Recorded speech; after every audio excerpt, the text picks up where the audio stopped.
Joyeux Noël à tous et à tous, aimables téléspectateurs. Bienvenue dans ce magazine. Et oui, nous sommes aux couleurs de la Noël, justement pour vous exprimer cette fête de la nativité du Christ, cette fête chrétienne. Et oui, les chrétiens célèbrent le Christ qui est né ce 25 décembre symboliquement. Et nous, sur ce plateau, justement, nous allons aussi, à notre manière, fêter à travers les analyses que nous allons vous proposer aujourd'hui. Eh bien, nous allons justement parler du passé, mais aussi de l'avenir, parce que nous sommes entre Noël et la Saint-Sylvestre, la nouvelle année 2023 qui va bientôt commencer. Eh bien, il est temps pour nous de déjà nous projeter vers le Chan qui va débuter en janvier, Chan Algérie. Eh bien, l'incertitude demeure encore sur les préparatifs des Léopards de la République démocratique du Congo, mais aussi la possibilité pour les supporters de pouvoir se déplacer pour justement accompagner les Léopards de la RDC. On reviendra justement sur cette question ici sur ce plateau. Nous aurons aussi le temps avec vous, aimables téléspectateurs, de revenir sur d'autres sujets, notamment le mondial. Oui, le mondial s'est clôturé avec cette belle performance du Maroc. Il est temps également d'y réfléchir parce que le prochain mondial, c'est 2026. Nous avons un projet objectif 2024. Comment marier cela pour que demain, la RDC puisse effectivement avoir des chances de pouvoir participer à cette fête mondiale? Nous allons en parler ici sur ce plateau avec des éminents confrères. Nous avons Billy Kinké, là qui je dis joyeux Noël et bienvenue. Joyeux Noël à vous, Arlette, ainsi qu'à tous les téléspectateurs, aux amis sur le plateau, à tous les confrères et à tout le mouvement sportif. En tout cas, ça a été une année, bon, on va dire en dents de scie. Hein. Il y a eu du mûr comme des pas mûrs, mais bon, l'essentiel est que on arrive là à la fin de l'année, donc voilà. Et on pense que l'année prochaine, on va le démarrer avec autant d'enthousiasme et surtout beaucoup de réussite à tout le monde. Voilà, en guise d'intro, ce que l'on pouvait dire. Lydie Kankou, joyeux Noël. Joyeux Noël à Arlette Koutela, je crois à la naissance. Il y a ceux qui ne croient pas à la naissance, mais qui célèbrent la Pâque. Comment vous ne croyez pas à la naissance, mais vous célébrez la mort. La mort et la résurrection. Vous célébrez la mort et la résurrection. Donc, si quelqu'un aujourd'hui peut mourir, donc il peut naître. Il peut naître. Donc moi je crois à cette date 25, bien que c'est conventionnel. Donc, nous célébrons la naissance de Christ. Merci. L'année n'a pas été facile. Il y a eu des secousses, ceux qui ont aimé, ceux qui n'ont pas aimé. L'objectif, ce n'était pas une mauvaise foi, ce n'était pas des attaques ciblées, des attaques personnelles où il fallait nuire à l'intérêt des X ou Y ou protéger les uns et tuer les autres. L'intérêt, c'est que nous voulons que les choses marchent bien et on ne flirte pas avec les journalistes à tout moment. Hein. Ce n'est pas toujours bien de penser que vous nous avez acheté. Quand je défends la cause de X ou Y, c'est parce que je suis de la commission ou je suis de la chose. Demain, accepter aussi qu'on va vous égratigner. Donc la tolérance est difficile en RDC. Je pense que c'est quelque chose qu'on va aller avec. Mais aussi, joyeux Noël au colonel Makwala, qui nous suit à Mbanzangungu, le responsable PCR en Mbanzangungu, le colonel Makwala, qui est très élancé, robuste, mais pas plus que Denis Kambaye, parce que Denis Kambaye, c'est l'éléphant du golfe. Il a plus de 100 kilos, il me dit souvent, j'ai plus de 100 kilos, donc joyeux Noël, un servant chrétien, Denis Kambaye aussi, joyeux Noël à Denis Kambaye. Eh bien, joyeux Noël à vous. Joyeux Noël, madame. Donc, joyeux Noël également aux intelligences que je retrouve sur ce plateau. Également, joyeux Noël à tous les Congolais, à tous les chrétiens du monde entier. Parce que, conventionnellement parlant, les chrétiens ont choisi la date du 25 décembre pour commémorer la naissance de Jésus-Christ. Et étant chrétiens, nous sommes obligés de partager cette journée avec joie. On l'attend, c'est déjà pour demain. Et chaque 25 décembre, comme je disais, le monde célèbre la naissance de Jésus-Christ. Également, le monde musical de notre pays, même si nous ne parlons pas musique, nous célébrons la naissance du roi de la forêt musicale de la RDC. Et spécialement, déjà demain 25 décembre, le fils le plus compliqué de Werason sera au Stade des Martyrs, Héritier Watanabe.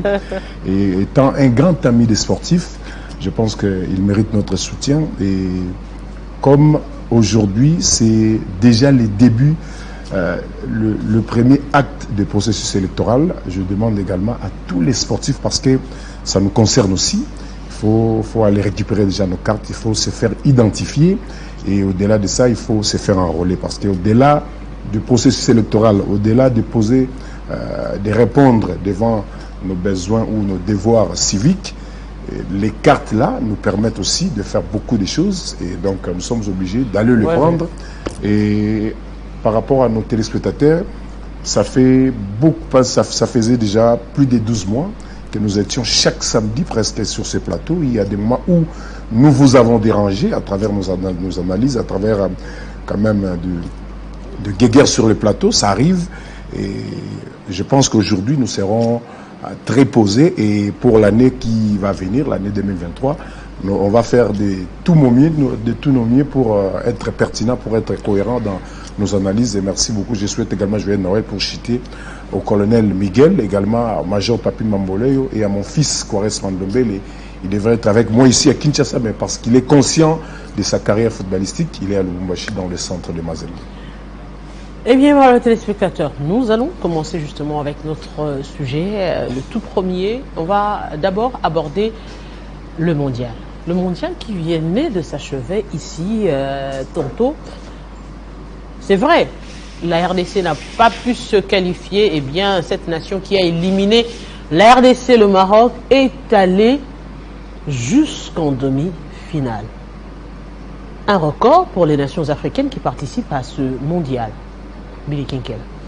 Ben oui, justement, Orlette Boutella, aujourd'hui, nous le disons et nous ne le dirons jamais assez, que le football aujourd'hui est devenu une science. Ça veut dire, autant que vous mettez du sérieux, autant que les résultats suivent. Je me souviens de 2010, lorsque le Ghana a failli en Afrique du Sud de peu devenir la première nation africaine à se qualifier pour une phase finale, disons pour une demi-finale de Coupe du Monde. On se souvient de ce geste qui a mis tout le continent en émoi, avec les gestes de Luis Suarez qui avait empêché ce but ghanéen d'entrer, le penalty qui s'en était suivi, qui n'est pas rentré. On était toujours, ça faisait 12 ans, hein, donc 2 Coupes du Monde qui se sont suivies, donc 2014 et 2018. On rêvait toujours de voir une nation africaine franchir, en tout cas, cette étape-là de demi-finale. Parce que moi, j'ai envie de dire que le Maroc a ouvert le voie pour que les autres nations, parce qu'à la prochaine Coupe du Monde, je vous assure qu'il y aura une nation africaine qui va jouer une finale. Alors, maintenant, le problème, il ne suffit pas de le dire, Arlette Boutella. Il ne suffit pas de l'affirmer. Maintenant, il faut s'inspirer de l'exemple du Maroc. Regardez aujourd'hui, ça faisait combien d'années que le Maroc, la dernière participation du Maroc en Coupe du Monde, oui, c'était très très récent. Mais lorsque vous regardez déjà entre l'avant-dernière participation qui date d'il y a 8 ans et la dernière participation du Maroc, l'eau a coulé sous le pont. Le Maroc s'est mis à travailler en termes d'infrastructure. Regardez aujourd'hui, tout ce qui est en termes de formation, les diplômes UFA, CAF Pro, récemment, qui a vu notamment notre compatriote, le franco-congolais Ibengue, bon, j'enlève franco, le congolais Ibengue devenir l'un des premiers entraîneurs à être dotés du diplôme CAF Pro, le diplôme le plus, on va dire, le plus élevé qui existe en matière de football. Cette formation se déroulait où? C'est au Maroc. Parce que justement, en termes de formateurs, en termes de cadres techniques, les Maroc en disposent suffisamment. Parce qu'aujourd'hui, regardez par exemple chez nous, nous n'avons pas d'éducateurs de football. On veut du résultat, on veut que la RDC se qualifie par exemple pour une phase finale de Coupe du Monde, alors que les plus jeunes, moi, bon, ce qui se passe dans le centre que nous avons ici au Jana, ben là, je veux bien. Mais est-ce que les gens qui sont là, qui sont censés former ce jeune, parce qu'il y a une formation adéquate pour le jeune de 8 ans, de 10 ans, de 12 ans. Il y a des gestes qu'il faut apprendre à chaque âge qu'on évolue. Si on a raté ça, c'est ainsi qu'aujourd'hui, vous allez vous retrouver avec des garçons comme Moubele Ndombe, meilleur joueur africain évoluant sur le continent. Il arrive en Ligue 1, même dans un club du bottom du classement, il ne s'impose pas, parce qu'il y a des rudiments qu'on a ratés tout petit. Le Maroc a compris cela en termes d'infrastructure. C'est pas pour rien qu'il y a cette collaboration, par exemple, entre la FICOFA et la Fédération marocaine. qui fait que voilà, on va de temps en temps en stage là-bas, parce qu'en termes d'infrastructure, il n'y a rien à envier à ce qui se passe du côté du Maroc, en termes de formation, en termes d'encadrement de jeunes, et en termes également sur le plan marketing également, parce qu'aujourd'hui même les derniers, le club les moins bien classés au classement du championnat marocain a au moins 2 sponsors, parce qu'il y a un environnement qui fait que voilà, qu'il y ait plus d'argent pour le sport, pour le football en particulier. Donc moi je crois que l'exemple du Maroc doit nous inspirer au niveau technique, au niveau de notre fédération, la direction technique nationale qui doit, thématique chère à Eddy, qui doit repenser le football congolais. Aujourd'hui par exemple pour la CAN, c'est vrai, on a presque oublié.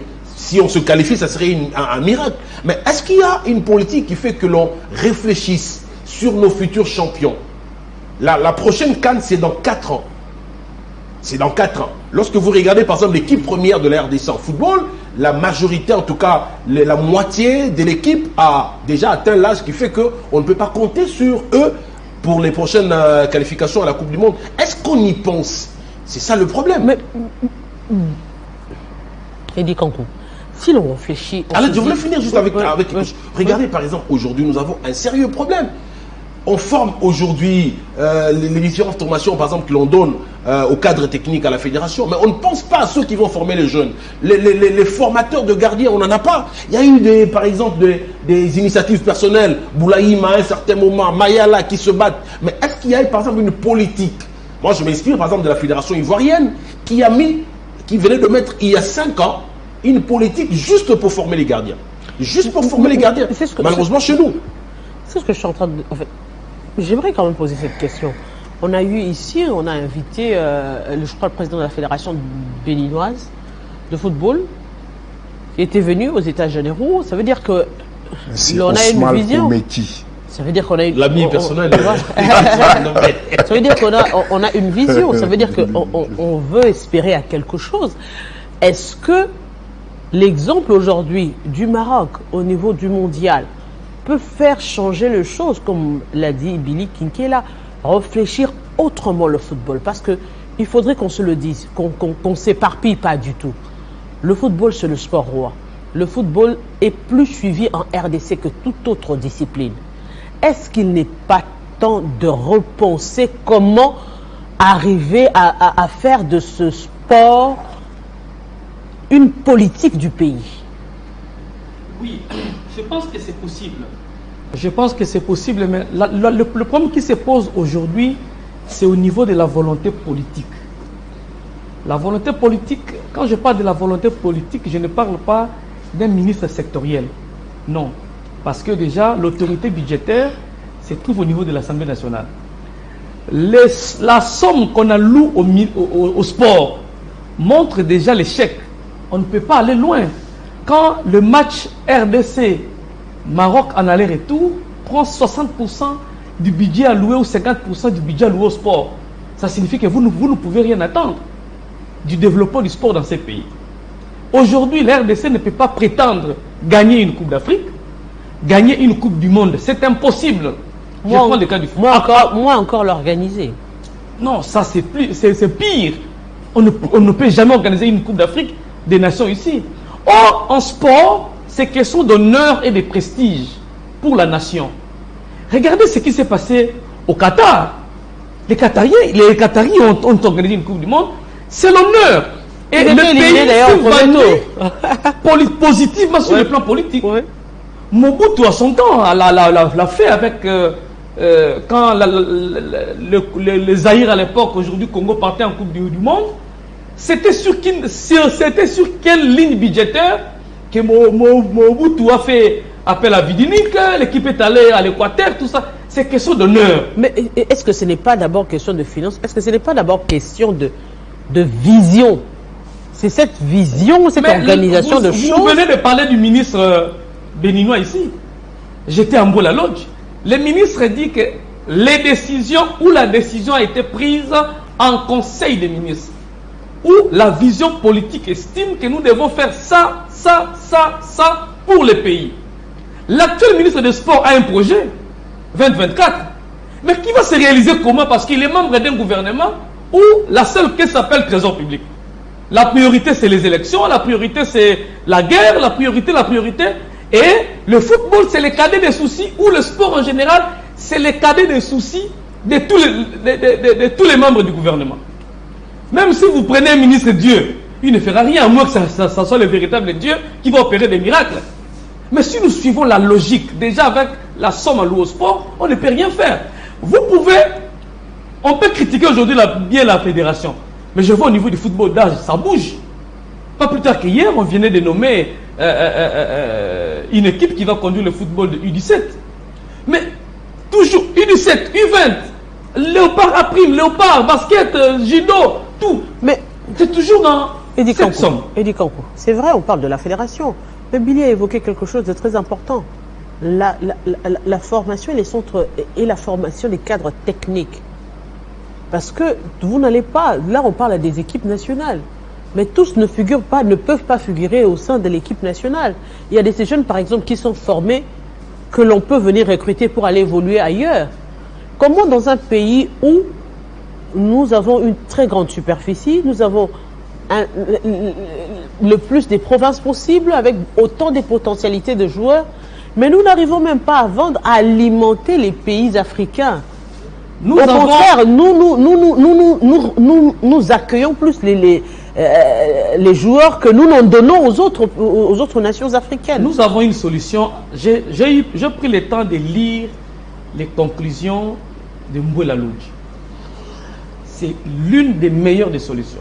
Si on arrivait à promulguer et à appliquer les résolutions. Qu'est-ce qui empêche? Mais c'est ça, maintenant, on en a parlé, je crois, les derniers conseils des ministres, on a parlé qu'on doit saisir le Parlement parce que le chef de l'État ne peut pas promulguer une loi qui n'est pas passée par les deux chambres du Parlement. Il faut secouer les députés pour qu'ils alignent aussi dans leur matière à traiter les résolutions. Et là, c'est parti pour mars. Hein? Et bien entendu, si nous arrivons à donner au chef de l'État à promulguer les résolutions de Mbouela Lodji, et qu'on applique, parce que là, il y a la construction d'un centre sportif. Et on a demandé au gouvernement de doter à la nation une politique sportive claire, partant de quelque part et qui va chuter quelque part. Parce que ce qui manque, c'est un document juridique. Et je pense que le document juridique est là, qui donne même l'occasion aux fédérations de travailler ensemble. Parce que qu'est-ce qui se passe? L'État doit se mettre avec les fédérations pour dire, dans 3 ans, dans 2 ans, je vais participer à une Coupe du Monde. C'est comme ça que ça se décide. Oui. L'État met le moyen et la fédération monte ce qu'on appelle la politique sportive sur le plan technique pour permettre dans 2 ans à la nation de participer. S'il vous plaît, quand on dit l'État met les moyens, ça veut dire que l'on va recourir toujours au ministère de Finances? Mais c'est ça le problème. Ou bien, non, parce que... Est-ce que on ne peut pas trouver de palliative? Je donne un exemple. On prend l'exemple de la ville de Kinshasa. Le gouverneur de la ville, l'actuel gouverneur de la ville, par exemple, se dit, eh bien, pour Kinshasa aujourd'hui, on doit repartir, par exemple, en termes de district ou en termes de commune. Que chaque commune doit avoir ne fût-ce qu'un terrain viable. Et la responsabilité est remise au niveau des bourgmestres. Parce qu'il y a des redevances. Au lieu, par exemple, de faire le système de tout l'argent que les bourgmestres récoltent, on fait monter à l'hôtel de ville et ils attendent des rétrocessions pour leur fonctionnement. On se dit, par exemple, qu'on se fixe des objectifs. C'est-à-dire, on sait qu'aujourd'hui, l'argent que vous allez récolter, par exemple, 50% va être comptabilisé, par exemple, en termes de fonds pour des constructions des stades au niveau de communes. Chez moi, au moins, chaque commune... Il y a pas de terrain de football. Vous imaginez une commune, toute une commune comme vous. Il y a une solution qui existe. C'est des possibilités. Est-ce que forcément il faudrait recourir? Est-ce qu'il n'y a pas des mécanismes palliatifs où il ne faudrait pas recourir forcément au ministère de Finances? Comment on appelle ça? La caisse? Non. J'ai oublié. Il y a une caisse pour la promotion du sport qu'on devait mettre sur pied. Et cette politique, cette proposition existe, mais qui n'est pas appliquée. Aujourd'hui, je prends les parieurs des jeux que nous avons ici. Il y a des sociétés, je ne m'irai pas citer non pour raison de publicité, où je suis allé personnellement, j'ai suivi aussi des formations dans cette société. Il n'y a pas moins de 10 000 parieurs par jour. Et ils en font en termes de millions le mois. Et tout ça avec 300 francs, 200 francs, ne serait-ce que 5 cents ou combien pour le sport. Parce que c'est pratiqué dans un domaine qui est sportif, mais il y a aussi la guerre des taxes en RDC, ou sur le plan provincial et sur le plan national. Moi, chez nous, à Sangomalamu, vous allez voir que cette taxe que vous payez sur le plan national, vous la payez aussi sur le plan provincial. Et il n'y a pas harmonisation. Vous allez comprendre que je suis allé en Tanzanie. La garantie pour un secteur, c'est l'État. Si l'État est garanti, les entreprises peuvent parier. Qu'est-ce qu'on fait? Les banques, en collaboration avec l'État, viennent sponsoriser les équipes. Et les joueurs qui jouent dans ces équipes-là sont payés par une banque. Et le président des clubs dépose seulement les états des sommes et les contrats pour chaque joueur. Aucun dirigeant n'entre en contact avec le salaire d'un joueur. Et c'est l'État qui est la garantie. Et nous pouvons faire ça ici. C'est possible. Avec la bière, avec surtout la cigarette qui touche pratiquement les jeunes. Et le sport est pratiqué par des jeunes. Or, sur une tige, on pouvait ramasser même 300. Si on prend dans la bière, dans la cigarette, au carburant, les sociétés de communication, des parieurs, on aura une caisse. Le sport doit avoir une caisse qui ne dépend pas du trésor public. Exactement. Parce que si nous dépendons toujours du trésor public, c'est difficile que nous organisions une Coupe du Monde. Nous allons dépendre de la volonté politique. Parce qu'aujourd'hui, pour que nous organisons le jeu de la francophonie ici, c'est de la volonté politique. Si la politique dit non, on ne fait pas. Le tour cycliste, c'est une volonté politique avec Mahatata qui voulait vendre politiquement l'image du pays. Il a initié le tour cycliste. Pourquoi nous devons dépendre de la volonté politique pour faire la visibilité d'une discipline? C'est de là que nous voyons par exemple, Tyson Ndombele, même les structures les entreprises qui se basent sur les événements, qui est événementiel.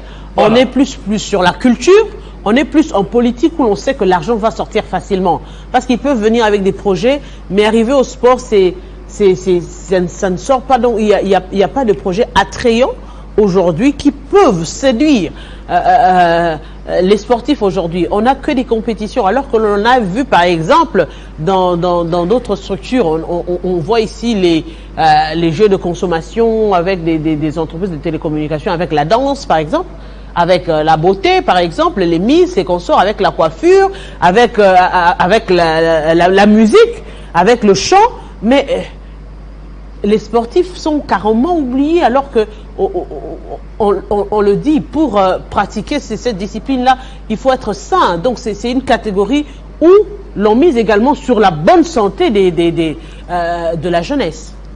En fait, madame, moi je pense que ce que nous faisons ici dans différents numéros sur ces plateaux, c'est une contribution énorme. C'est un patriotisme qui ne dit pas son nom, parce que moi je me pose la question, est-ce que les gens réfléchissent pour sortir le football congolais dans ces chaos? Est-ce que les gens réfléchissent, pas seulement au niveau de l'organe technique, mais au plus haut niveau du pays? Au plus haut niveau du pays, lorsqu'on ne réfléchit pas pour voir ce que le sport d'une manière générale, ou le football peut apporter dans ces pays, et on va rester comme ça des années, on va faire des numéros en numéros, et il n'y aura pas de réponse. Il n'y aura pas de réponse. Il y aura que du hasard. Il y aura que tout le monde. Ce que nous faisons ici, c'est une contribution énorme. Et ce qui gère les pays, il a soulevé quelque chose de très important. Nous devons avoir une caisse nationale pour la promotion du sport. Exact. Au lieu d'attendre, au lieu de rester m'étendu au trésor public, parce que le pays regorge énormément de problèmes sur le plan sécuritaire, économique, il y a des choses, et surtout sur le plan politique. Mais pour avoir... comme la taxe RAM, comme c'était avec la taxe RAM, on prélève sans que... En fait, on peut pas faire... On ne peut pas faire quelque chose pour ce peuple sans ce peuple-là. Exactement. Ça va être très mal interprété, de la même manière comme la taxe RAM a été très mal interprétée. Si on fait quelque chose du bien pour ce peuple-là doit être communiqué en amont pour éviter des mauvaises interprétations. Il faut faire passer l'information. Mais justement, la question c'est... Le problème... La question c'est par exemple, pourquoi doit-on réfléchir, entre guillemets, on prend l'exemple de la taxe RAM, de ce prélèvement pour le RAM. Pourquoi réfléchir sur ces genres de dossiers que lorsqu'il s'agit des questions politiques? Est-ce que c'est un problème de manque de lobbying? Les sportifs n'ont pas des gens qui peuvent porter haut la voix et convaincre les décideurs à changer les choses? Ou bien on doit se faire à l'idée que notre pays est d'abord politique et culturel dans le sens de la musique et autres, et le sport n'est pas réellement pris en compte? Madame, le problème c'est quoi? Dans notre pays, ça date de longtemps. Le sport dans ces pays, ça fait partie de la gestion de la chose publique. On ne peut pas parler de la politique d'une manière générale sans pour autant parler du sport. Parce que, en termes de gestion quotidienne de ces pays, il y a le gouvernement qui fait ce travail, et dans le gouvernement, au sein de l'équipe gouvernementale, il y a tout un ministère qui concerne le sport. Au sein de l'Assemblée nationale, nous avons toute une commission socio-culturelle dont le sport fait partie. Mais est-ce avons-nous vu déjà un parlementaire, un représentant du peuple au sein de l'hémicycle prendre la parole pour défendre le sport, pour proposer des choses dans le sens de l'encadrement de la jeunesse et dans le secteur du sport? Rien du tout. C'est-à-dire tout est politisé dans le sens où, même pour avoir une politique sportive dans ces pays, pour mettre en place la caisse nationale dont Eddy vient de souligner, ça nécessite toujours l'intervention de cet homme politique-là. Tout est catégorisé dans ce sens. C'est ça le problème. Même si on peut faire un lobbying, même si on peut faire une pression, on peut constituer un groupe de pression pour essayer de faire comprendre ce qui vaut le sport dans ces pays. Madame, le sport dans ces pays, à travers ses pratiquants, c'est une opportunité. C'est une opportunité pour ces pratiquants de récupérer ce qu'ils ont perdu, ce qu'ils ont raté soit à la famille, soit à l'église, soit à l'école. Mais aussi longtemps que l'homme politique ne comprend pas cela, on va se servir des exemples du Maroc, on va se servir des exemples de proximité tels que le ministre béninois, Ousmane Lomeki, qui est le ministre des Sports, Serge Konde nous a amené aux États généraux de Mbouela. Il a partagé avec les Congolais l'expérience de son pays. Un très bel exemple à suivre.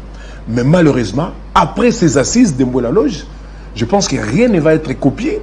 Rien ne va être copié. C'est ça le problème. Et nous rêvons un bon matin avec des rêves où on veut aller à la Coupe du Monde. On veut participer à la CAN. Mais lorsqu'on ne réfléchit pas en amont, c'est toujours compliqué. La question aujourd'hui, est-ce que c'est un manque de lobbying? Parce que si c'est le cas, on ne va pas comprendre aujourd'hui. Disons-le, nous avons aujourd'hui un Premier ministre qui a géré le ministère de Sport. Nous avons aujourd'hui un Premier ministre qui a géré, il n'y a pas moins de 10 ans, le ministère de Sport.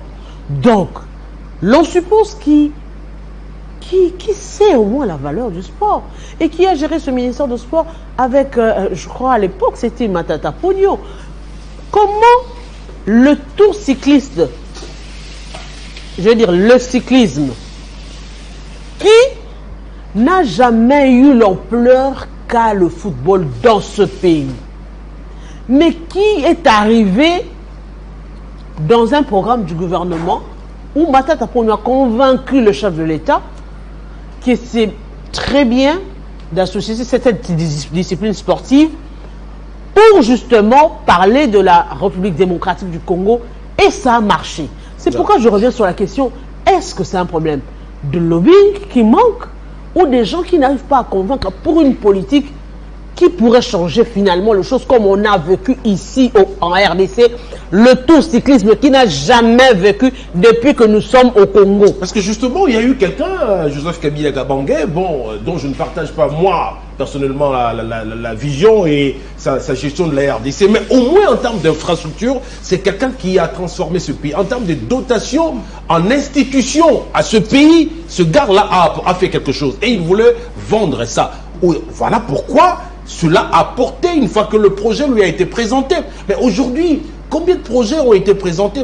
On a évoqué ici l'objectif 2024 avec le ministre Serge Condé. Un ambitieux projet qui, une fois associé notamment à cette vision de 145 territoires, peut faire en sorte que les sports, le football en particulier dans ce pays, puisse décoller. Mais voilà, à la tête, justement, parce que le chef du gouvernement, quand un projet vient, un projet pareil, parce qu'on ne confondons pas un projet qui peut venir du ministère sectoriel et d'une vision politique qui doit être incarnée, donnée par le chef de l'État. En 74, il y a toujours lieu d'associer cette vision qu'apporte quelqu'un et, par exemple, comme vous l'avez dit, au développement de 145 territoires aujourd'hui. Si on doit parler justement de l'objectif 2024, comment associer cela à un projet ambitieux du développement local de 145 territoires? Il est juste question de réfléchir, parce que là, ça engage non seulement la jeunesse, c'est l'instruction, le sport, la santé, c'est plusieurs secteurs qui entrent justement en collusion. Au-delà de ça, le côté loisir qui attrait tout le monde dans le sport. C'est là où je voulais interpeller le chef de l'État qui se montre très sportif. Est-ce que déjà, je me pose la question, déjà pour ces projets de 145 territoires, si le ministère du Sport a été associé? C'est la question que je me pose lorsque je me renseigne. Je me dis, voilà, c'était un conseiller, tout ça, au niveau du collège qui retrouve en son sein le sport, c'est comme pour le jeu de la francophonie aujourd'hui. Le ministère des Sports, pratiquement, est en train de regarder comme un enfant qui voit une... Non, mais tous ces projets de 145 territoires, voilà. Le ministère des Sports était associé. C'est pas pour rien, c'est Condé est en Bandaka. Non, mais justement, le problème, n'est pas de l'associer. C'est comme on a parlé de porter une vision. Oui, l'associer peut apporter quelque chose dans ces projets. Je parlais tout à l'heure, madame, parce que ça concerne aussi le sport. 1974, lorsque la RDC, parce qu'on est en train de réfléchir sur comment la RDC peut, pour la prochaine Coupe du Monde, participer au moins. Regardez tout ce que... Non seulement participer, mais... C'est que Claude Leroy, c'est que Samuel Eto'o, qui a amené son pays quand même à cette Coupe du Monde, même si l'objectif n'a pas été atteint, c'est qu'ils disent de la RDC en termes de talent. Mais ce qui nous manque, c'est cette vision-là. En 74, il a fallu que Mobutu tape, le président Le Feu Marshal Mobutu, tape du poing sur la table. Il se dit, on doit y aller. C'est pas faire comme je vois aujourd'hui le chef de l'État. Moi, je comprends bien sa volonté. Voilà, on va vous doubler la prime. Au lieu de 10 000 $, ça va être 20 000 $. Alors qu'en amont, on n'aura rien fait. Même si vous doublez la prime, le Maroc, madame, regardez par exemple le budget. Quel est le budget qu'on donne au sport aujourd'hui? On me dit c'est autour de 10 millions. Non, c'est 7 millions. Le Wydad Athletic Club, c'est 16 millions de budget. Le WAC, un club marocain, c'est 16 millions l'an, madame. Donc un club a un budget qui dépasse la nation. 2 fois plus que le budget que la nation. Pour le sport entier. Madame, et avec ça, vous voulez à la Coupe du Monde. Voilà. Parce que quand je dis de la vision, tout doit commencer par là. Félix Tshisekedi doit taper du poing sur la table. Ce n'est pas seulement venir à la veille des matchs, lors des éliminatoires, doubler les primes des léopards et croire qu'avec ça on peut y aller. Alors qu'en amont, on n'aura pas préparé nos champions. Quand je reviens, madame, à ce que j'ai dit tout à l'heure, on ne peut pas rêver d'une Coupe du Monde si déjà il y a des communes comme la mienne, Bumbo, qui n'a pas de terrain de football. Comment vous voulez préparer le champion dans une capitale d'un pays qui rêve d'une Coupe du Monde? Je sens l'odeur de votre candidature. Hein. Non, je n'ai pas d'ambition politique, moi. Je vais soutenir mes amis, les Égoles qu'il y a là et les autres. Il y en a tellement. Qui sont candidats. Moi, je n'ai pas d'ambition. Mais, madame, je pleure. Regardez, aujourd'hui, nous sommes dans une capitale d'un pays qui rêve d'une Coupe du Monde avec un seul stade, madame, qui peut accueillir un match. On prend le cas à Limité, par exemple. À Limité Founa, où il y avait le terrain TP. Le terrain TP qui était le seul terrain de football qui a été transformé en un centre hospitalier. Et aujourd'hui, toutes les personnes qui doivent jouer au football, que ce soit les élèves, que ce soit les particuliers, que ce soit les compétitions, ils recourent à quoi? Ils recourent au collège Saint-Raphaël. Au collège Saint-Raphaël où il y a un terrain et ils doivent payer. Et ils doivent payer. Un jour, je chute. Un jour, au cours d'une émission, je vous ai chopé une phrase qui m'a fait réfléchir quand je suis rentré. Dans nos écoles, est-ce qu'aujourd'hui, par exemple... Est-ce que nous, on a des écoles? Zéphir Kaninda se bat comme un bon diable, transformées en salle de classe. Mais lorsqu'il faut commencer par là les compétitions de jeunes. Parce qu'on compte aujourd'hui sur nos binationaux pour se qualifier à la Coupe du Monde. Ce gens-là, quand ils viennent, généralement, excusez-moi, rarement j'ai vu des garçons comme Kiasoumoua, Yalabolas et les autres venir jouer avec leur cœur. Mais la plupart, quand ils viennent, regardez Kakuta, je veux bien, mais ils viennent d'un mercenaire. Ils viennent d'un mercenaire et disent, c'est comme s'il était dans ma tête. Ils viennent d'un mercenaire. C'est parce qu'on n'aura pas été pris en France, en Belgique. Voilà, on pense à la RDC. Quand on vient, c'est pas avec ça. Les Kakuta que je vis, c'est pas les Kakuta que je vois ici. Voilà, mettons pourquoi moi on n'a même pas de tournoi interscolaire. Pourquoi ne pas penser comme ça s'est fait ailleurs? Au Gabon, ça se fait dans notre pays. Tournoi interscolaire, il y en a pas. Dans tout ça, c'est un problème des moyens et de vision politique. Ne confondons pas la vision politique, le projet d'un ministre et une vision de l'État. Voilà. En matière. Parce que là, nous confondons plus. Ministre, ça les lorotés. Mais le ministre est membre d'un gouvernement. Il doit présenter un projet que le conseil des ministres doit adopter. Exact. Donc, si ton projet n'est pas adopté en conseil des ministres, donc tu n'as pas de garantie. Tu dois attendre. Et le chef du gouvernement, c'est le premier ministre, qui applique la politique du président de la République. Et l'autorité budgétaire s'appelle l'Assemblée nationale. Donc, si l'Assemblée nationale... Au-delà de l'adoption de ton projet, ça peut être adopté, mais non et les moyens non financés. Exactement. C'est adopté, et tu attends les moyens ne suivent pas. Les décaissements ne sortent pas. Et à la fin, même pour nos équipes, comment est-ce que l'État congolais donne l'argent pour que les équipes voyagent et payent même des primes pour des équipes, des disciplines qui n'ont pas de terrain, des disciplines qui n'ont aucune infrastructure sur le plan local. C'est aberrant. Vous acceptez de financer le voyage d'un club. Exactement. Vous voyez que tout le monde va s'entraîner. Se qualifier. Mais vous dépensez des millions pour ça. Parlons de cette vision-là. L'État ne peut pas faire. Les fédérations ne peuvent pas considérer l'État comme l'agence de voyage où on doit faire voyager les gens. Là où vous êtes préparé, il y a même des gens qui sortent des brousses. Ils voyagent avec l'argent du contribuable congolais. On doit renverser la tendance. Elle a failli mourir dans le pays africain. On doit renverser la tendance. Comme tout est centré de manière politique, je pense que nous ne ferons rien si tout est centré sur le plan politique. Or, le sport, c'est question d'honneur et de dignité. Pas de fierté. De la fierté. Aujourd'hui, j'ai vu une Française se battre. Bon, la France est expert à avoir d'échanger de nationalité des gens. Une Française. Mais c'est une politique, c'est toute une politique. Oui, c'est toute une politique. En judo. Moi j'ai vu, je crois que c'était pour les Jeux Olympiques. Ils réfléchissaient déjà comment accorder la nationalité à des Africaines qui perforaient dans les différentes disciplines pour que ça puisse profiter justement à la France lorsqu'il y a des compétitions. Parlons par exemple de jeux, je mets l'eau à la bouche d'Edi Kankou, parlons par exemple de Jeux Olympiques qui vont s'organiser en 2024. Ce projet existe depuis 2018. Ils ont déjà choisi une ville. Ils ont déjà, parlant de ces jeunes-là, ils se sont rendus compte qu'il y a des jeunes qui n'ont pas la nationalité, mais qui sont performants. Sur qui on peut compter, donc on peut leur accorder la nationalité pour ça. On a pensé à les regrouper. Il y a de temps en temps de regroupements pour ces jeunes-là dans la ville de Lyon pour préparer ce jeu-là. Et ils ont déjà lancé l'opération de voir comment ils peuvent faire changer de nationalité à ces jeunes-là. Malheureusement, que nous n'avons pas dans ce pays. En fait, madame, l'idée est partie où avec la France? Le pays s'est voyé de plus en plus être envahi par des Africains, par d'autres nationalités, vu l'organisation. Mais c'est politique. Et oui, c'est ça. C'est-à-dire, au vu de ça, et si on bénéfice de cela? On devait rester catégorique en termes de nationalité, peut-être la France, sur le plan sportif, pourrait être disparue. Et voilà pourquoi il faut se servir de tous ces Africains, de toutes ces nationalités d'autres origines qui trouvent la France comme leur deuxième patrie. On peut bénéficier de leur nationalité et ils vont bénéficier de notre encadrement et ils vont servir la France. Donc, c'est une très bonne politique. Et ça a réussi jusqu'aujourd'hui. J'ai suivi justement en rapport avec les expatriés. Ils se rendent compte que les commerçants utilisent plus les sans-papiers que les gens avec papier.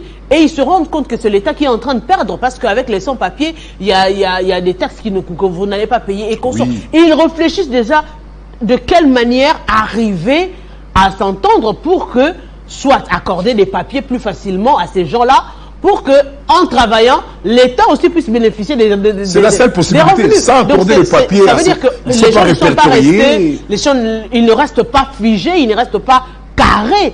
Ils évoluent avec, avec tout ce qu'il y a comme événement nouveau. Si nous attendons les opportunités pour vendre positivement le sport en République démocratique du Congo, nous ne ferons rien. Nous attendons les opportunités. L'organisation des Jeux de la francophonie, nous mettons beaucoup de moyens et qui ne vont rien servir. Et peut-être que ce sont les individus qui vont bénéficier par rapport à la nation. Ouais. Nous attendons, il y a une campagne de la Coupe du Monde. À la FECOFA, on dit en route pour la Coupe du Monde. L'État congolais met beaucoup de moyens, on double de primes et puis on échoue et on reste encore à la Qatar, on arrive. Et après, on ne sait pas si réellement la nation était capable d'aller jouer. Et je pense qu'il faut s'arrêter un moment. Le problème aujourd'hui ne réside pas du côté des ministres sectoriels. Impossible. Exactement. Impossible. Parce que on ne peut pas dire que tous les ministres sont des incompétents. Non. Et le système politique congolais, où les présidents règnent mais ne gouvernent pas.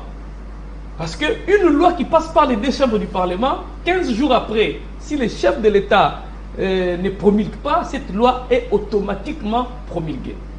Donc le chef n'a pas le fouet. Sa vision est appliquée par le gouvernement qui tire son origine de l'Assemblée nationale, de la majorité parlementaire. Vous perdez la majorité parlementaire, vous n'avez pas la main. Soit vous êtes dictateur comme le faisait Kabila, il vous achète, il vous prend, vous êtes sous sa barre. Il avait la majorité parlementaire, monsieur. Il ne faudrait pas détourner la vérité. Il avait la majorité parlementaire et aujourd'hui, Félix Tshisekedi a la majorité parlementaire. Non, quelle majorité? Alors, on ne va pas entrer en politique ici. Celui qui faisait le contraire, c'est Mobutu. Mais le système politique congolais ne permet pas au président de la République de régner en maître. De régner en maître. On a pensé, on croyait arracher le pouvoir entre les mains d'un dictateur qui s'appelait Mobutu, remettre entre le souverain qui est la population, qui va élire des députés. C'est encore pire. C'est encore pire. Maintenant, on a crédibilisé un député, il est devenu comme un petit dieu. Même le président de la République a peur d'un député. Pour que Félix Tshisekedi puisse arracher cette majorité au niveau du Parlement, il a réuni ciel et terre. Or, c'est le président de la République. Seul qui doit répondre de son bilan devant les Congolais. Mais il doit aller négocier avec devant les députés.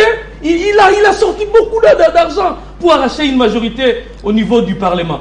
Et le système là ne permet jamais à l'État de fonctionner. L'autorité budgétaire, c'est l'Assemblée nationale. Le chef de l'État n'a rien. Comme qui dirait les même si on vous dit que c'est 8%.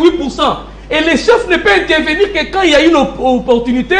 Il vous dit, je double la prime. C'est la seule place où le chef a le pouvoir. Or, ces députés que nous avons élus, pour les dossiers du pays, les députés sont ailleurs.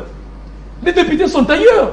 Or, on devrait sentir des vrais députés dans des propositions de loi qui encadrent le sport en RDC. Mais justement, malheureusement, parce que ce sont les députés aujourd'hui. On prend l'exemple. On a été éliminé du mondial. Les gens ont fait des bruits politiquement.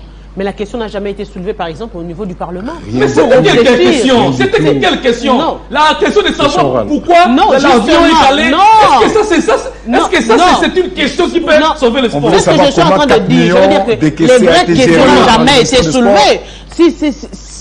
Les gens restent politiques, justement. Ça, c'était une question alimentaire. C'était une question alimentaire. Les vraies questions sur le sport, que les députés devraient notamment faire des propositions, c'est le relèvement. Tout ce que nous disons ici sur les taxes et les autres, mais le Parlement, c'est pour légiférer. Mais qu'est-ce que les députés font? Parce qu'il y a beaucoup de députés sportifs. Je prends Guy Mafuta, je prends Ngoïka Sanji, un ancien président de l'équipe de Sangabali. Et nous avons toute une commission socio-culturelle. Oui. Nous avons toute une commission socio-culturelle qui concerne le sport. Je pense que ce sont des députés. Quels députés interviennent dans le thème de proposition? Aujourd'hui, même pas les membres du gouvernement. Mais ce sont les députés qui ont un pouvoir aujourd'hui. Oui. Parce qu'un député peut interpeller un ministre, à une motion de défiance, le ministre tombe. Où est Kalumba aujourd'hui? Kalumba n'est plus membre d'un gouvernement, parce qu'il a été déchu par le Parlement. Mais le Parlement n'aide pas la nation. Aujourd'hui, moi j'indexe les députés. Les députés n'aident pas la nation, surtout en matière sportive. Quand la France était éliminée en Afrique du Sud, je me rappelle, avec toute cette situation, le Parlement français a tremblé. J'ai vu des députés en train de traiter la question de la nation avec beaucoup de fierté. Nous, ce n'est pas le cas. L'équipe est éliminée, on vous évoque une petite question qui n'a pas de substance, qui ne peut même pas relever le sport, sur comment les 4 millions étaient gérés, pourquoi l'avion était allé à gauche et à droite. Est-ce que ça, c'est une question qui peut relever la nation en football? Et après quelques temps, les dossiers disparaissent. On C'est oublie fini. et à 3 ou 4 À 3 mois, on se réveille et il y a la vous allez Coupe du voir Monde, on doit y aller. le même député s'est constitué un supporter à Allez-y les léopards, dormir les X, Ils vont se retrouver dans le Allez-y charter. les Y, reculons les X, tout ça. Un député peut venir suivre les matchs comme un supporter. Non, madame, moi je pense que dans ces pays, le sport, nous sommes obligés de faire une pression pour que le sport soit parmi les priorités. Oui, on a Et justement, quand même... puisqu'on parle de priorité, on va justement entrer dans ce dossier du CHAN, où l'incertitude demeure encore aujourd'hui sur la question, déjà avec cette correspondance entre le ministre Chembou et le ministre Kazadi sur la réduction des disciplines. Aujourd'hui, on se dit, nous allons entrer déjà en janvier, après les festivités, ce sera le CHAN. Mais comment aborder ce CHAN où l'on entend déjà que déjà, il n'y aura pas suffisamment de frais, il y aura élimination, par exemple, des charters pour le supporter, et qu'on sort, on se dit finalement, est-ce que... C'est quoi la raison? C'est quoi la raison? Oui, il n'y aura pas suffisamment de supporters parce qu'il n'y a pas de moyens, mais c'est quoi la raison? Bon, pourquoi il n'y aura pas suffisamment de moyens de supporters? Pourquoi? Qu'est-ce que Nicolas Kazadi nous dit exactement? On va aller où? Sur ce terrain des conflits entre Nicolas Kazadi et le sport congolais. Moi, je ne vois pas la personne de Serge Condé, mais Nicolas Kazadi et le sport congolais. Si Nicolas Kazadi ne sait pas ce qui représente le sport dans ces pays, c'est son problème. Si Nicolas Kazadi, dans sa famille, il n'a même pas un petit ballon pour ses enfants, c'est son problème. Mais le pays, la RDC, c'est un pays sportif, un pays des sportifs. Moi, je pense que l'État congolais, comme nous disons ici, c'est pas une question seulement du ministre sectoriel. Pour voir le sport congolais relevé, pour voir le sport congolais aller de l'avant, c'est une question de vision au plus haut niveau du pays, être bien interprété par le gouvernement, dont fait partie également le ministre de Finances. Comment déjà à quelques mois, ou avec l'image que... À quelques mois, à quelques jours. C'est-à-dire à quelques jours, ou avec l'image où dégage le championnat national actuellement, avec l'image de votre club, avec ce que présente le Saint-Éloi Lupopo, je vois déjà la RDC aller trop loin dans cette compétition, mais cela nécessite l'accompagnement des 12e hommes, parce que ça joue un rôle important, et les empêcher d'être là où ils devraient être pour appuyer notre équipe nationale. C'est quoi la raison? On ne sait pas. Et lorsqu'il y a des forums de gauche à droite qui concernent la politique au vrai sens du mot, là, tout le monde est là. Il y a même les gens de Force du Progrès qui dérangent le ministre sectoriel qui accueille ces forums pour faire partir question de récupérer de frais d'émission pour rien. Mais lorsque les Congolais veulent aller soutenir l'équipe nationale, parce que ça sera l'honneur du pays. Moi, je vois déjà la RDC avoir la 3e étoile lors de ces chats. Justement, j'allais parler du parcours de la RDC qui a une nation double 2 étoiles déjà au niveau du CHAN, qui est une compétition, je crois, qui n'a pas encore 10 éditions. Et la RDC en détenir 2 étoiles, ça veut dire que nous ne partons pas en outsider, en ceci. Déjà, on a une nation qui a une histoire dans cette compétition. Et à ce jour, l'on devrait prendre cela en compte. Au-delà de ça, madame, nous avons l'un des meilleurs championnats d'Afrique. Voilà. Madame, c'est pour la première fois que la RDC va aller prendre part au CHAN, qui est devenu notre compétition, parce que jusque-là, disons-nous la vérité en face, on n'est pas encore, aujourd'hui à ce jour, à même de pouvoir envisager de gagner une CAN. Présentement, non. Non, même pas. Il n'y a pas de projet. Parce que déjà, même la qualification de la prochaine CAN est hypothétique pour nous. Donc, le CHAN est devenu pour la RDC. C'est la seule fenêtre de visibilité. Bon gré, malgré, est devenu pour nous notre compétition, la seule compétition qu'on peut facilement gagner. Et on y va à un moment où nous avons 4 clubs engagés en phase de groupe dans les interclubs, les 2 compétitions de la CAF. Est-ce que M. Kazadi, que j'aime bien, est-ce qu'il s'en rend compte? Bon, il était peut-être en Europe, en train de se la couler douce dans le rue de Bruxelles, lorsqu'on a gagné en 2009 ce pays, le 8 mars 2009, en 2009, en 2016. Ce pays était mort parce qu'on a gagné, M. Kazadi. Les institutions étaient aux arrêts. En 2016, lorsqu'on a gagné, je me souviens de ce match RDC-Rwanda, avec ce but de mon ami Doxaki Ganji. Ce pays était mort parce que la RDC jouait ce jour-là. Vous étiez peut-être en Europe, à Bruxelles, M. Nicolas Kazadi. Il faut comprendre que Le CHAN est pour nous présentement, la RDC, Oui. la seule compétition qu'on peut majeure gagner. présentement. Et on a l'avantage de la gagner parce qu'on a nos clubs 4 en phase de groupe des interclubs de la CAF. Donc plus que jamais. Parce que, attendez, on a quand même plus de 10 millions de budget. La seule vitrine pour les Et c'est en locaux. 2023, M. Kazadi, c'est en 2023, année électorale. Aujourd'hui, les Congolais, je les ai déjà vus en train de chercher leur carte d'électeur parce qu'ils vont voter. C'est dans une année électorale. On gagne ce CHAN-là. Ça rentre dans le budget de Félix Tshisekedi. Bilan. Bilan, je dis quoi? Ouais, budget. Dans le bilan, excusez-moi. Qui va être réélu sans grande, disons, opposition, je vais le dire. Donc, M. Kazali doit comprendre cela. Le supporter joue un rôle important. Ça va être la seule édition quand même où on n'a pas, le supporter n'irait pas. Pourquoi seulement pendant le mandat de Tshisekedi? Alors qu'avec son prédécesseur, à chaque édition du CHAN, les supporters allaient... Ça ne posait même pas de problème. Ça ne posait même pas de problème. Le journaliste, ça ne posait même pas de problème, même s'ils vont s'entretuer. C'est entre nous. C'est entre nous. Donc, M. Nicolas Kazali, que ça ne soit pas sous le mandat de Tshisekedi ou le supporter... Madame, j'aimerais compléter un peu, Billy. Moi, vous avez soulevé quelque chose de très important parce qu'on ne peut pas parler de sport sans le lier à la politique. C'est que Nicolas Kazali ignore. Mais moi, je ne comprends pas l'attitude du gouvernement dans son ensemble, l'attitude du chef de l'État, parce que c'est lui Du chef le du gouvernement d'abord. C'est lui le patron. Non, c'est le Je chef parle du de chef de gouvernement. l'État. Moi, je parle de chef de l'État. L'attitude du gouvernement d'une manière générale, j'en ai parlé, mais je parle de l'attitude du chef de l'État, parce que c'est lui le patron de cette vision gestionnaire du pays actuellement. C'est sa vision qui est interprétée par le gouvernement, patronnée par le Premier ministre. Le problème est que, il n'y a pas longtemps, on était ici sur ce plateau pour essayer de mettre à nu les mauvaises intentions de Nicolas Kazadi. Lors de sa fameuse notification auprès du ministre des Sports, révisant le nombre de disciplines prises en charge par l'État congolais. On l'avait sérieusement attaqué ici, mais quelques jours après, où on s'approche déjà vers la participation de ce CHAN, il annonce déjà qu'il n'y aura pas la participation de ces grands publics qui ont l'habitude d'accompagner notre équipe nationale malgré les difficultés. Les difficultés dans ces pays, on en a connu. La guerre à l'est du pays, ça ne date pas d'aujourd'hui. Ça fait plus de 12 ans, ça fait plus de 15 ans que notre pays est dans cette situation.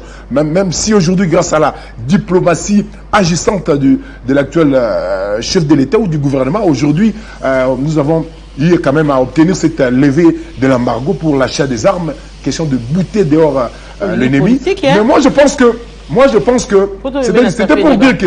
c'était pour dire on peut soulever que non, le pays a des urgences sécuritaires où on doit mettre beaucoup de moyens. On nous a autorisé maintenant pour acheter des armes. On doit tout pencher de l'autre côté. Mais le pays ne doit pas s'arrêter parce que d'un côté, il y a des soucis.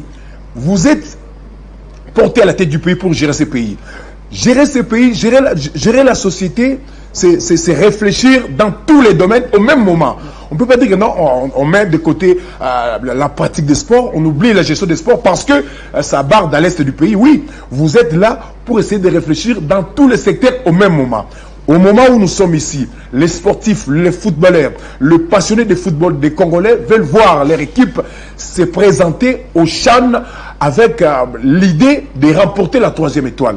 Et si Nicolas Kazali déjà veut nous plonger devant cette situation, moi je pense que c'est une manière de décourager l'équipe, de décourager la nation. Et moi, je condamne beaucoup l'attitude du Conseil des ministres, l'attitude du chef de l'État, parce que Nicolas Kazali doit être interpellé parce qu'il est ministre dans ce gouvernement. Actuellement, il est présenté par l'UDPS. Donc l'UDPS, c'est le parti qui nous a donné l'actuel chef de l'État. Et il doit être interpellé parce que les sportifs ont aussi droit à de bonheur qu'apporte l'actuel chef de l'État qui est produit de l'UDPS. Madame, moi je veux me pencher sur le plan politique. Mais avant de me pencher sur le plan politique, j'ai vu le régisseur est très bien inspiré. En mettant cette finale de l'RDC contre le Rwanda, j'ai vu les claquettes de Matam Pibou Milei. Ça c'est le Mali. Mali. Voilà, Mali 2016, avec Jean-Florent Benguei Kouangé. J'ai vu une préliste sortie par Otis Ngoma, où la sélection va commencer. Mais on a 4 gardiens. 4 gardiens talentueux, mais moins expérimentés. Matampi est un portier congolais qui ne peut pas se réclamer être titulaire au sein de l'équipe nationale aujourd'hui. mais qui peut être dans les groupes comme un gardien expérimenté. Exactement. Parce qu'il y a des matchs qu'on gagne, non pas par parce expérience. On a du talent, mais parce qu'on a l'expérience. Ouais. Matampi a fait 2016, il a joué tous les matchs. Matampi est sorti 3e avec Ibengue en Guinée. Matampi a fait des matchs au Congo-Brazzaville, un but partout, face au Congo-Brazzaville. C'est grâce à Matampi qui a fait des sorties de grande classe. Donc j'exhorte Otis Ngoma aujourd'hui, parce que nous voulons gagner cette Coupe d'Afrique des Nations. Vous pouvez avoir vos 3 gardiens titulaires. Mais il y avait 3 matchs. Je veux bien, je comprends bien l'expérience de Matampi, mais ça fait 3 matchs seulement avec temps de jeu. Mazano. Non, Avec Mazano. On ne va pas, sinon on va recourir à Kidiaba également. Non, pas pour être titulaire. Kidiaba n'est pas sur le terrain. Kidiaba est entraîneur de portier. Il a bien dit. Non, il a bien dit. Pas pour être titularisé. Pas Matampi comme titulaire. Pas pour être titularisé. On va un gardien sur une compétition. Non, on va compter son expérience Vous pour avez encadrer toujours ce 4 jeune-là. gardiens. Donc le premier, le deuxième, le troisième et le quatrième. Exactement. On prend Matampi. Il ne peut quatrième. pas Voilà. jouer. Il ne Non, je peut pas. partage pas, je Non, non, partage il pas ne cet peut avis. peut-être pas Bon, jouer. ce n'était pas une c'est question vrai. C'est vrai, ça fait 3 bons matchs Laisse-moi avec finir, Mazano. laisse-moi finir. Non. C'est mon tas d'antenne souffrage. Je vous apporte l'eau à la bouche. Oui. J'ai vu des compétitions. J'ai vu des compétitions où on appelait au Okocha. Okocha, comme. Rester sur le banc. Voilà. Comme Mais un pour des le gardien, motivateurs. c'est une question de confiance. On le fait pour le joueur de champ. Pour le gardien, c'est une question de confiance. Non, même non, si on n'a pas joué, on perd ses réflexes. Il peut apporter quelque chose dans ce groupe sans pour autant être sur le terrain. Matampi peut encore jouer. Il a 36 ans à peine. S'il vous plaît. Il a 36 ans à peine. La prestation. Apparemment, tu ne comprends pas ce qu'il dit. La prestation. Pas pour être sur le poteau. Il peut être important dans les groupes. Dans le staff. Dans le sens Mais pas sur le d'apporter son terrain. expérience pour Parce ces que jeunes-là. la Il prestation peut d'un être portier 4e gardien. sur le Alors, terrain. Lomboto, ça fait quand même 11 ans d'expérience. Non, Au niveau écoutez. comme Mais je ne parle pas Il y a expérience et Je expérience. ne parle pas il a de fait la Ligue des l'expérience Champions. de Non. Bissaïmana. Je parle de l'expérience des compétitions. Il a fait la Ligue des Champions. Je Lomboto a fait la Ligue des Champions. je ne parle pas de la Ligue des Champions. Lomboto Je a fait la Ligue des Champions parle avec d'une Grec. phase finale. Matampi Ça a sent fait l'odeur de la des couleur quand phases vous défendez finales. Lomboto. Lomboto n'a pas une Lomboto n'a expérience. pas fait des phases finales. Oh là là. Laissez-moi finir. Il y a expérience et expérience. Ce n'était pas un débat que moi et Billy sur ma Sinon, on va prendre Kidiaba C'est un aussi. conseil à Otis Ngoma. Otis Ngoma. Un Encourageons compatriote les jeunes. qui écoute les gens. Les jeunes qui Mais sont moi, là, ils sont j'estime, bons. Laissons-les aller. si vous avez 3 gardiens talentueux, prenez un gardien expérimenté. Expérimenté, Parce il que peut la faire prestation l'affaire. d'un portier sur le terrain Le talent, dépend l'expérience, aussi frère. du verset. Parce que Même quand il n'a pas Matampi joué. peut Même quand galvaniser. il n'a pas joué depuis Mais il peut être important dans les vestiaires, Billy. Pas pour être titularisé, Billy. On ne l'a Il y a un pas. gardien d'expérience là-bas, Hervé Lomboto. Non, quel genre d'expérience. Quel genre d'expérience? Une expérience négative. J'achète en matière politique. Une expérience négative. Une expérience négative. Négative. Ça, c'est quel? Oui, une expérience négative. S'il vous plaît, s'il vous plaît. Quel genre d'expérience? On peut avoir autant de journalistes. Il a puis on fait aura un autant cadeau de- à Marouf ou face avec Quel genre le d'expérience? portier n'a pas l'expérience de Matampi en phase finale. Non, même pas. Je persiste et je Même signe. pas. Voilà. Les dossiers Chembo et Kazadi, c'est sur un terrain politique que ça se joue. J'ai fait des lectures. Parce que toutes les personnes qui viennent qui sont venues du PPRD sont mal aperçues par ceux de l'UDPS au sein du gouvernement. Et on qualifie comme Katangé d'ensemble pour la République de Moïse Katumbi.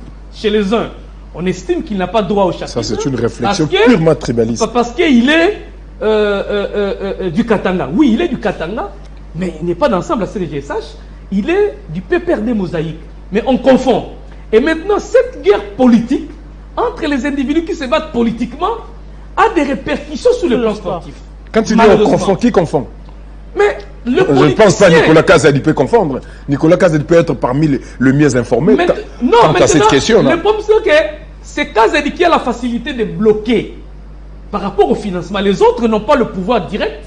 Ils peuvent murmurer à côté, mais ils ne savent pas les dire clairement. Et Quand vous réfléchissez avoir par rapport à une cette question, vous avez dit on confond. Je voulais savoir qui confond. Les politiciens congolais, Il parle de famille. Si les citoyens. les familles politiques, ce sont des guerres politiques. Je ne m'aurais pas parlé de la politique, mais effleurer pour prendre cette conséquence qui aujourd'hui risque de mettre les pays à genoux. Aujourd'hui. Et ce sont des guerres politiques. En confondant les choses, en sachant qu'il n'a pas droit au Et les chapitre, sportifs qui parce perdent qu'il dans est. tout ça. Et mais aujourd'hui, c'est le sport qui en pâtit. qui en pâtit. Et vous pouvez imaginer un grand pays comme la RDC participer à une phase finale sans supporters. Impossible, ça ne se fait pas, impossible. C'est comme qui disait Bokaya. C'est comme qui disait Bokaya derrière la caméra du finalement, c'est qu'on joue à huis clos. Et en plus, pour nous. Je l'ai dit la fois dernière, je flirte toujours avec la politique. Nous sommes à une année électorale. Billy l'a dit, mais il a mal expliqué. La plupart des électeurs sont des jeunes. La moyenne d'âge. Et Félix Tshisekedi l'a dit à Mbandaka. Lui, c'est la jeunesse. Ah, voilà. Toucher à la jeunesse, c'est le toucher. Vous touchez. Et la plupart des jeunes sont dans des disciplines sportives. Et le football regroupe. Lui, il est judoka, mais il a une équipe qui le supporte.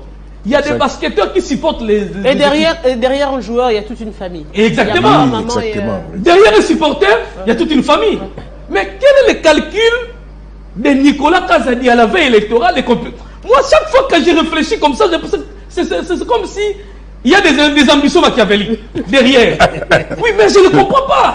Comment est-ce qu'il y a des coups à la jeunesse seulement quand on lance les opérations? Il n'est pas pour le deuxième mandat du chef de l'État. Je ne sais pas dire oui. Je ne sais pas dire non, mais il y a des indices. On revient au sport. On revient au sport carrément. Franchement, ça fait. On quitte au cœur du sport un tout petit peu pour ça fait débat. Sincèrement. Non, mais je flirtais avec la politique. On ne peut pas parler de la politique sans parler du sport. Madame, je crois que nous parlons de quelque chose de très important. On a été l'année dernière au Cameroun. On a vécu en tout cas des très très bonnes choses avec surtout l'appui du public. On se souvient de ce match face au Niger, avec ce but de Massassi. Hein? Le Niger, je crois qu'on était à un but partout. On était à Douala. Et le public a continué à pousser le Congolais qui était là, n'est-ce pas? Parce qu'il y avait un public au stade. C'est vrai, il y a des Congolais qui se retrouvent un peu partout, mais ceux qui quittent le pays, qui vont participer pour pousser l'équipe.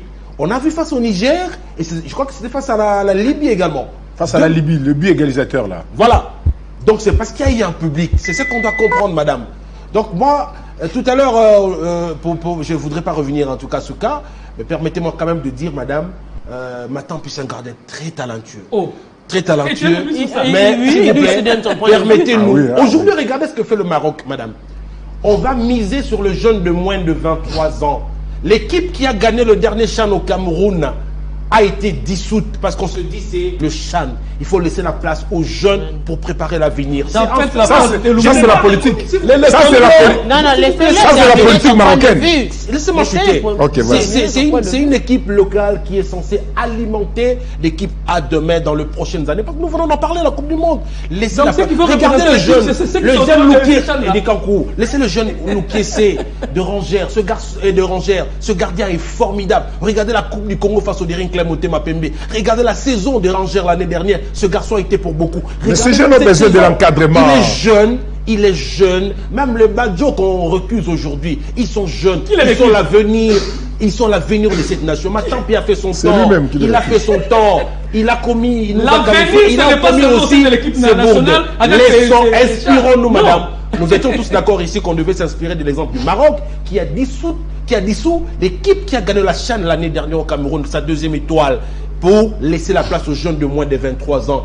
Et moi, je suis tout à fait d'accord avec Otis Ngoma, avec cette sélection-là, de laisser la place aux jeunes, surtout chez le gardien des buts, qui seront encadrés par l'expérimenté Hervé Lomboto, qui a permis au Dering de se qualifier pour la phase finale.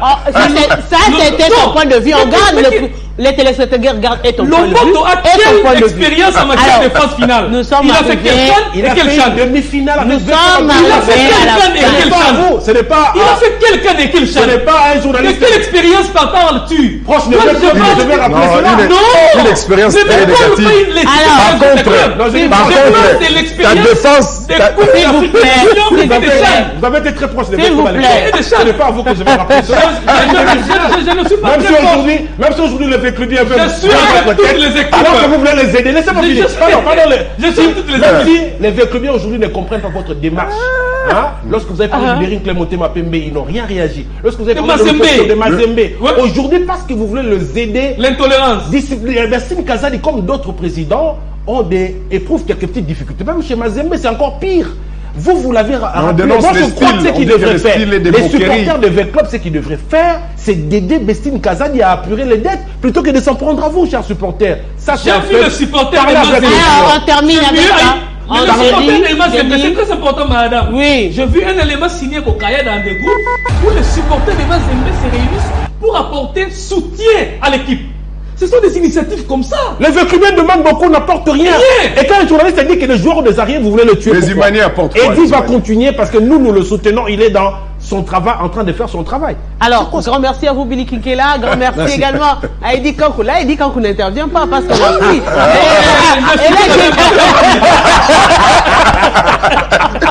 Les gardiens expérimentés. Grand merci également à Tyson Dombele. Voilà, c'est avec ce sourire justement que nous célébrons les festivités de la nativité du Christ. Et oui, c'est Noël. Joyeux Noël à vous tous, à toute l'équipe technique, à vous, les amoureux.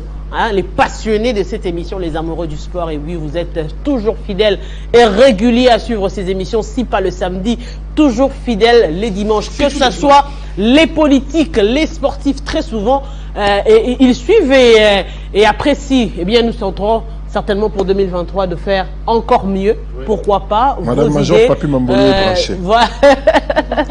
Voilà, donc, oui. Donc, comme nous le disons, nous espérons que nous allons encore faire mieux. Mieux pour eux. Mieux pour, justement, leur permettre d'aller de l'avant. Il n'y a pas de mabanga, justement. Oui, donc, Papi Mambolo, il est très social. Très proche des sportifs, des journalistes sportifs. Regardez-moi ce bouquet qui vient entrer dans le cercle des grands petits. Tu vas te faire bouffer.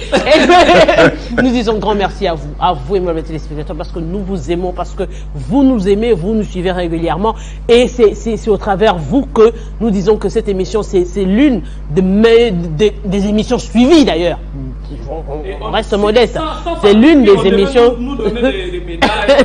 Si ce ne sont pas des trophées boutiqués, si ce sont des trophées normaux, vraiment, je pense que alors, nous méritons. Nous suivons, nous sommes, je vous rappelle, vous l'avez suivi, il y a des téléspectateurs qui vous écrivent, qui vous envoient des vidéos à partir Calémie, des États-Unis d'Amérique, régulièrement, qui réagissent chaque semaine, comme M. Célestin Boukimi, qui envoie des vidéos que je vous renvoie d'ailleurs régulièrement, qui nous suit à partir des États-Unis.